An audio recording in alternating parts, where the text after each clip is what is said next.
Luckily, I had a deadline anyway, so I could so I can do this and get paid for it too. So even better. I was in a coffee shop in a mall, killing time. On the shelves across from the counter was an assortment of coffees for sale. I have 3 grandchildren from Ethiopia, and not too long ago I returned from a trip to Haiti, so both those places need money, and they make money by selling coffee. So what coffee I see on the shelves is something, the sort of thing I pay attention to.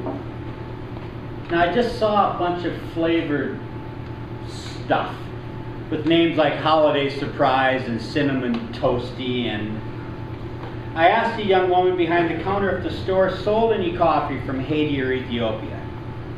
She said, no, all ours comes from Minneapolis.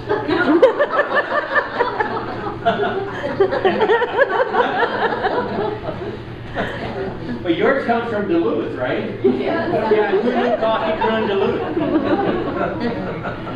The conversation made me a little tired, but I'm choosing to see her lack of coffee knowledge as not my problem. After all, this isn't the first coffee-related trauma in my life. Back about 3 decades ago, my wife and I led our church youth group on work trips to Jamaica. I loved those trips. It was a way to show our young people in our church the value of hard work in distant cultures. It enabled our family to grow together in our faith, and it was a way for me to stock up on Jamaican Blue Mountain coffee. Now, for those of you who don't know, Jamaican Blue Mountain coffee is one of the best coffees in the world. It's only grown in 4 townships in Jamaica, and it has to be grown at an altitude of between 3,000 and 5,500 feet. 80% of it goes directly to Japan. I mean, it's really hard to find in the United States, and it's sometimes hard to find even in Jamaica. I would always try and stock up whenever we went.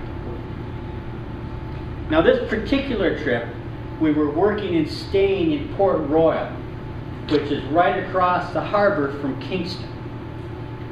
We became very good friends with one of our hosts, an elderly Jamaican man named Osmond Frost. He was a great storyteller. He had been in the British Navy during World War II, and he had been on the ship that had the fastest circumnavigation of the globe.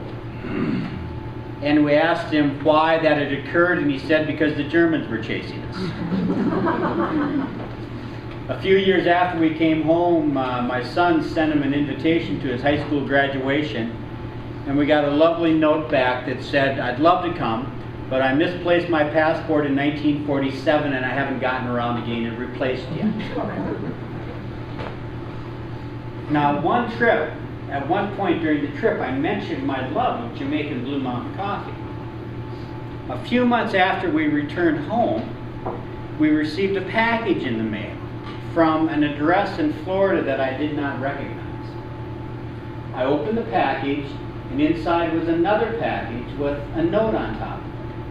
And it said, we were recently in Port Royal, Jamaica, and met a delightful man named Osmond Frost. He asked to bring this back with us in order to mail it from the States because the postage would be so much cheaper. I was pretty excited, not to mention touched.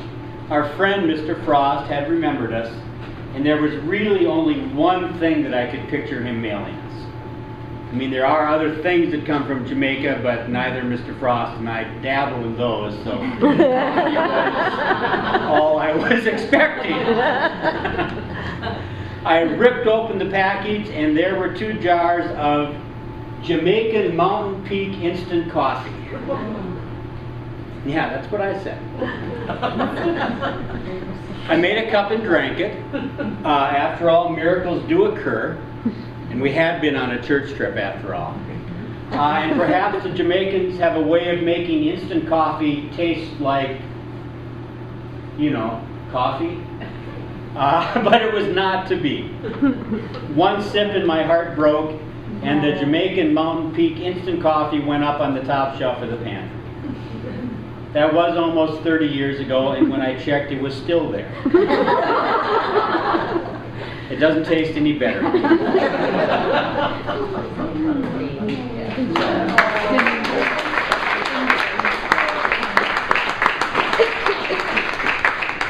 you, Brent. Don't ever ask me to write anything more about coffee, because that's my only story. You did a real nice job. Yeah.